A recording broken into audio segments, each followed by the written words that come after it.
All right, Lions fans, it's week 11, and we take on the Chicago Bears tomorrow at home. Let's talk about it.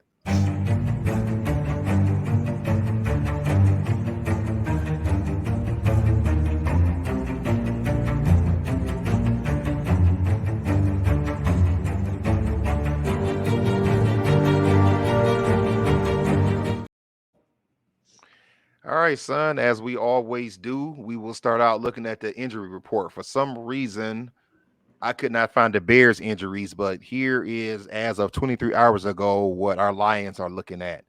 As you can see at the top, the players who are out, as D tackle Isaiah Buggs, offensive lineman Jonah Jackson, has said that they are out. Melifonwu is questionable, and I am not sure about the rest of the guys. It says Oruzariki had a full practice Thursday and Friday. Donovan Peoples Jones full practice Wednesday, Thursday, Friday, and Ragnow and Raymond had partial practice, full practice Friday, and I think partial practice on Thursday. What do you see? What stands out with these injuries?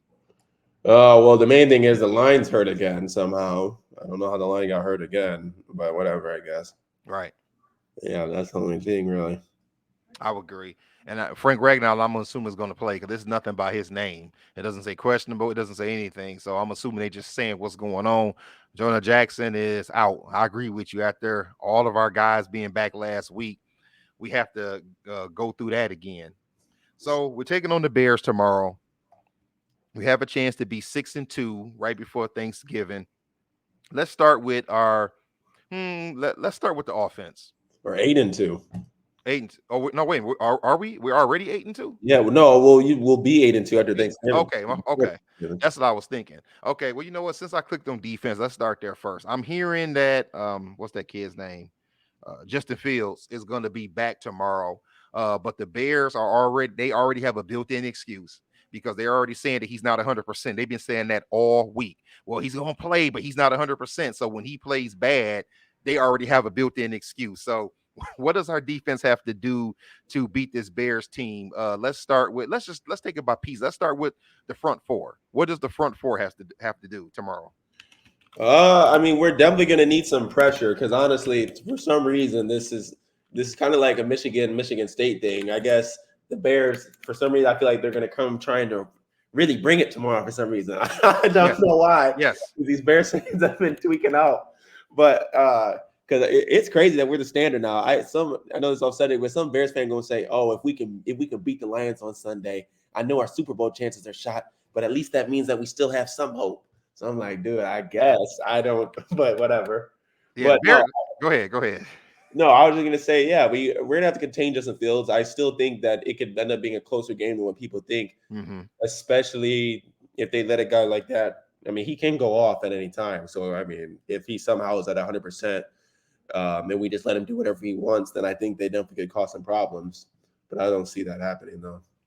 I agree, and I think that I'm going to say the same thing about Fields that I said about Lamar Jackson that we did not do, and about Baker Mayfield, and it was another quarterback we recently played that we cannot allow them to run between the tackles. They have to not only do our defensive end have to control the edges, but we cannot allow the middle of the line to break down because fast quarterbacks always take off up the middle. They don't roll out, they take off up the middle where the linebackers are already 5, 7 yards back because they're in the zone, and then he picks up a bunch of yards. So I agree. We have to get pressure, particularly pressure up the middle and force Justin Fields to stay in the backfield and force him to use his arm, which I don't fear his arm, but I do fear his legs. Let's talk about the linebackers. What responsibility would our linebackers take? Anzariki, Barnes, Campbell. What do those guys have to do? Uh, yeah, I actually, jeez, speaking of linebackers, is Jack Campbell? Is he on a limited play count, or maybe he's just one of those quieter players? I kind of forgot about him for a while, to be honest. You know, it's kind of weird. He does play every game, but he just doesn't play as much as we expect a first round linebacker to play. I mean, when you take a linebacker in the first round, honestly, I expect him to start. Yeah, that's kind of But he yeah. plays. But I think it's because Anzalone is all over the field. And we can't, and we not only is Derek Barnes good in the middle, but Derek Barnes is actually a good pass rushing linebacker. So that could be some of the reasons why we're not seeing Jack Campbell. But I mean, we need all 6'5" of him out there on the field, 6'5", 246 out there to keep a guy like that contained. So, you know, Um, go ahead. Oh, sorry. I was just gonna say the main thing that we're gonna need is I don't know who the Bears tight end is, but the main thing we're gonna need is Anzalone to keep covering how good he is. I guess Anzalone, he's the number one rated pass coverage linebacker in the whole entire league, and I'm not surprised because He he is. made such a huge jump in the pass coverage. I because that was a guy I kept disrespecting. Kind of in the preseason and stuff, I was worried about him, but he pretty much Right. wrong completely because we already know he's pretty good in the run support. But now he can actually cover tight ends decently. I mean, I don't expect him to cover a running back every play. I know that's tough, Right. but I don't know if they pass. Yeah, I don't know. I don't know if they passed to Khalil Herbert a lot, anyways, because he just got active. Because he just got activated as well. Okay. I think so too. I don't know if they passed him or if he's more of a power back though. I think that our linebackers are going to have to help our linemen contain the run because the Lions have been doing, in my opinion, an excellent job of containing the run. To be honest, even in that Baltimore game where we got embarrassed, the Lions did a great job of containing the run. To be honest, I mean, Gus Edwards' biggest play was on that 83, 84 yard busted, busted coverage play. That wasn't a run, that was a pass. So I think that we cannot allow the Bears to get comfortable running the ball. Let's move to the DBs, corners and safeties. What's your thoughts? Um, honestly, it's not like they can just be slacking out there, but they don't have a Keenan Allen and they don't have Mike Williams anymore. I forgot who the other Chargers receiver was, but they don't have a Keenan Allen type guy out there. Mhm. So honestly, I think Jerry Jacobs and Cam Sutton should be able to lock up these receivers pretty well. I'd be surprised if they do at what DJ Moore. DJ Moore. Okay. Yeah, big and fast. He's tall. Yeah, he's like DK Metcalf Never mind. and just as fast, Yeah, okay, pretty much. they do have a Keenan Allen type guy. Okay, that's my bad jam then. Okay, well, that's what something I'm going to bring up right now. So, guys, because he's big and fast, don't expect him to be praying press man tomorrow. Don't be surprised when we're not a press man because, Right. like you just said, he's tall and fast. Cam Sutton's not going to be able to press him, and Jerry Jacobs won't be able to keep up with him. And we already know about Will Harris. So shoot, we Mm, just need the cornerbacks to play decently well. That's kind of what I was saying I when I was talking agree. about the 49 analogy. I mean, they can play decently well and beat these kind of teams, to be honest. They don't, I mean, they should be on their A game, but I don't know. They don't got to be, um, we don't need like a miracle game out of them, I feel like. Yeah, I agree. I would agree. If they can, if we can get some pressure up front, we know that Justin Fields is not accurate. We know that Justin Fields cannot read defenses as good as a third-year quarterback should. So I think if we can keep him guessing, we're going to be just fine. And they got to hold DJ Moore under 100 yards. I mean, come on now. I agree. I agree. He can't have a 8 reception, 137-yard game. Yeah. Okay. Now let's move to the offense. What does our offense have to do against these Bears to be successful? Let's start with quarterback Jared Goff. So this is where I think it could be kind of a challenge because, I mean, the Bears have a decent defense, I guess. I mean, I guess they have, it was in Montez Sweat. They do. So they have a upgraded pass rush, and I guess against the run as well. And I guess they have a linebacker Tremaine Edwards too, which Yes. I know I've heard of him. I don't know how good he is in pass coverage, but I know he's at least a decent linebacker. So honestly, I don't think we have to have a 200-yard game from Jameer Gibbs and Montgomery again. I don't think it needs to be that crazy, but I do think that we need to be working to play action, and I don't know how to explain what we need to do with their run game. I think they need to keep doing the thunder and lightning type thing, and I think that'll work out well. Okay. Yeah, you're good. That look good. Let's roll right into the running backs. So since you brought that up, thunder and lightning, I like it. So what I'm thinking, son, is I like what I saw last week against the Chargers. David Montgomery pounding the ball. If he can get us 75 to he doesn't have to get 75 100 yards yards to long. 80, 85 yards, and then Gibbs can get us like 65, 67 yards rushing. I think that's what we're gonna. I think the rest of the season, you do that. That's 130, 140 yards rushing a game. Yeah. I mean, oh geez, yeah, that duo starting to look scary.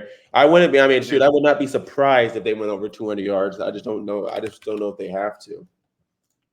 Yeah, it reminds me a lot. It's starting to remind me, as of course, David Montgomery is not as big as Mike Allstott, but the Tampa Bay Buccaneers from 20 years ago, they had a thunder and lightning. They had a thunder and lightning combination. They had fullback Mike Allstott, which Mike Allstott was kind of like Jim Brown. He was a fullback, but he carried the ball quite a bit. And then you had Warwick Dunn, who was the speedy, about the same size as Jameer Gibbs, running back who could hit the outside, hit the seams, and they had a nice thunder and lightning thing going on. I think it's starting to look scary. Gibbs is starting to become more confident, and I think the more confident he get, the more scary that our running game is going to be. So let's move to the receivers, son. The tight ends and wide receivers. What are you expecting? What needs to happen? Um, I I'm expecting Amon St. Brown to have over 100 yards again. That's what I Me can too. say because now this dude is really cooking them. At first, I'm not some better, but dang, maybe whatever his line is, it's about to start getting crazy. His Hmm. line was at 84.5 last week. It might be at like 95 or something. I wouldn't be surprised. I don't know. But Yeah. yeah, I fully expect Amon St. Brown to go over 100 yards. Um, I don't know how much we saw Sam Laporta. It'd be nice to see him get worked back in a little more again. I don't remember seeing, but honestly, Ben Johnson's so smart. He knows that people are going to be looking at Sam Laporta. That's why he did that dump off play to Brock White for like 45 yards last week. So I'm sure we'll actually see some more of Laporta. And then obviously, I want to see some more of Jameson Williams out there, which I think we will see some more of him. I've heard his confidence is starting. That's what I like about him. He doesn't seem to be affected by those drops and stuff. I think he knows that like with work that stuff can get better. I mean, you can I feel like you can teach somebody to catch the ball. Like I said, you can't teach someone to run a 4-3 flat, whatever he There runs. you go. There you So go. yeah, I just want to see some more of JMO. That's the guy. He can have 100 yards on 2 catches. So I would agree. We do need more JMO. We need him to develop.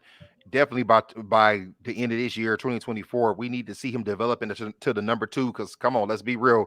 Amon St. Brown is the number one. I know that yeah, Jameson Williams was drafted to be the number one. The Lions made it very clear that the Lions made it very clear that they did not bring him in to be the number two. They moved up for him to be the number one. But Amon St. Brown is the number one. yeah, We he's just too need good now. Williams to be the number two. Yeah, What about Donovan Peoples Jones? I mean, I'm excited to see him out there. I hope he plays tomorrow is he because playing? I hope so. I mean, it says right here that he has. Let me get a little closer. It doesn't say what his or ribs. I'm sorry. Yes, he hurt his ribs, which I'm assuming he was already hurt when he was in Cleveland. But I mean, it's looking like it said full practice Wednesday, Thursday, Friday, full practice. Mm, So I would just like to see if we can get something there because he is a deep threat. He's what is he? What 6'3", something like that? I think yeah, he's yeah, about at that least. tall. So I agree with you on the receivers. I think that Amon St. Brown will have over 100 yards again. I think that he will cook. And I got to tell you something that my man Greg Cosell said, who the NFL films legend. He said this is what he said about Sam Laporta. He said that because the Lions, he loves the Lions offense. He was like, because the Lions offense is so exciting, somebody is not going to get fed. And he said that guy's going to be Sam Laporta. He's like, the reason why, he said, it's not because of Jameson Williams. It's not because of any other receiver other than St. Brown stepping up. He said it's Jameer Gibbs. Greg Cosell said, I'm telling you, he said, because Jameer Gibbs is starting to come and really ramp it up, it's going to take away touches from somebody, and that somebody is probably going to be Sam Laporta. You know, this Oh, Sam is probably not going to get 7, 8, 9 receptions mm, because of Gibbs. mm. You know, because he said his opinion was that Gibbs is showing that he's too good to not get touches. So so Yeah, he's going to be in the game more. That means somebody's not going to be getting touches. yeah. And it's probably yeah, and it's not like it'll be Montgomery either because that boy is just as good. Yeah. Yes. So the good thing is that if the Bears or any other team starts to try to close in on those guys, that's when Laporta can open up. You Yeah. know, once they start forgetting about him. And then let's talk about our old line. Unfortunately, Jonah Jackson is going to miss this week. But what does our old line have to do to beat down and bully this Bears defense? Wait. So who will be handling that Montez Sweat? Does he play defensive tackle or DN? He's an edge. He's a DN. So So it'll go probably to be school. Taylor Decker mostly. Yeah, I mean, honestly, like time and time again, we've seemed to prove that they don't really need the line to be fully healthy, anyways, to have a decent, to have like a decent run game. So, I mean, honestly, the line just needs to hold steady and don't let Jared Goff get sacked more than twice. I mean, geez, I agree. that's really my main thing. Yeah, don't let Sweat get out there and cook because we know he can. But let's don't get that started. You know, if we got to chip him, do what they do against Hutch, double team him, bring Brock right in, do whatever you have to do. But we cannot let one man take away the whole game. Okay, so now that we did all that, son, let's get to prediction time. We've talked about our offense. We talked about the defense. We talked about the Bears. What's your prediction for the game tomorrow? Uh, I think I think for a while the game maybe we'll see like maybe it'll seem like it'll be decently competitive for the first half, but I think the Lions are going to end up winning this game like 31-14, something Mm, like that. To be honest, I really think maybe it really could be like 14-14 at the half, and I think they're going to turn it up after that. So I think it'll be something like that or 31. Does that? Well, would it? No, yeah, that'd be a field goal. Yeah, 31-14. Yeah.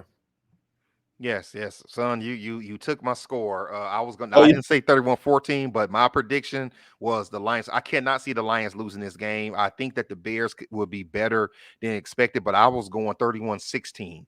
Okay. I Okay. could get the Bears a touchdown and three field goals. But so we can be a little bit different. I'm gonna go 34-16. I think not only do the Lions win, but I think that the Lions have to win this game big because of how close the Chargers game was and how even though our offense looked great, I put up 41 points, our defense gave up 38 points. I think that the defense has to make a statement this week. You cannot let the Bears score 24, 26, 27 points. So I'm Yeah. going to go 34-16. I say we win wide. I think by the end of the third, I'm expecting the game to be pretty much over with, not be close at all. Wait. So I have a question. So what do you think? Because I'm at the point where I always say the Lions. I never thought I'd say this, but the Lions can drop a game at some point. Do you think if the Lions somehow lose tomorrow, do you think that's something to be concerned about, or is it just a loss? If they lose tomorrow, I think it's something to be concerned about because the Okay. Bears are not good. That's why I would be concerned. Yeah. The They Bears just aren't good. okay. You Okay. know, they should not be in a close game with the Bears. You know, Justin Fields cannot run loose. That just can't happen. You know, I think I I would be concerned if they lose to the Bears or even to the Packers on Thanksgiving. If they lose to the Saints, if they lose to the Broncos, if they lose to the Cowboys, I won't be concerned. Just like I wasn't concerned Okay. with the Ravens. I wasn't concerned with that. I was like, you know what, it happens sometimes. But I'm sorry, they can't even if they lose to the Vikings, I should throw the Vikings in there. But they can't lose to the Bears. Jeez, don't let the Vikings win again tomorrow. I know, I know. We were talking about that last night. I am pulling for the Broncos because we have to put some water on the Vikings because they They have an feeling easy themselves as schedule, well. too. I'm not gonna lie. Their schedule isn't too hard. Yeah, the Vikings are feeling it, and you know, hey, and I'm not gonna lie. When I saw that they got Josh Dobbs, I said, "Dog, the Vikings are about to go on a little bit of run because Josh Dobbs is Mm. actually a really good quarterback. And wasn't he playing at the team he was on He before? was, but Kyler Murray came back. Oh, So yeah, so they traded for him, and man, there it they're is. six and So four. Like they're I deep. agree. I agree. We can't. Let me see. NFC North. So let me see. We're playing the Bears tomorrow. The Broncos are playing the Vikings, and the Packers are playing the Chargers. So the Yeah, Packers are Big more than Rudy is likely going to lose. a big deal then. And yeah, but we need the Broncos to come through and shut the Vikings down because the Vikings are they're feeling it, and I get it. I get it. You know, everybody thought they were dead, and their starting quarterback is gone, and they're feeling it. So we need to put some water on that. So that's where I come out on that. Well, did we forget anything? No, I don't think so. All right, fans, there you go. Those are our predictions. Tell us what you think about it. Tell us your predictions for the game. Do you agree? Do you disagree? If you haven't, over here on YouTube, like, comment, subscribe, hit the notification bell so we can keep talking Lions football. You see the YouTube page at the bottom of the screen. You see the Twitter page right there at the bottom of the screen. And you see our TikTok right there on the screen. Go ahead over there and follow us and come talk some Lions ball with us. Other than that, we'll talk to y'all after the game. Peace. Peace.